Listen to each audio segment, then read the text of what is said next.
Hello everyone.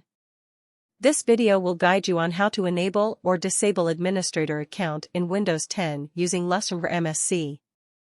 To enable or disable the administrator account in Windows 11 using LessonVer.MSC, first click on the Start button and type LessonVer.MSC. In the available search results, click on LessonVer.MSC Microsoft Management Console document to open the Local Users and Groups window. Now, double-click on Users on either pane. Select and right-click on the administrator. From the available options, click on Properties. Uncheck the Account is Disabled option to enable the administrator account. And, if you want to disable the built-in administrator account, check the Account is Disabled option. Then, click Apply.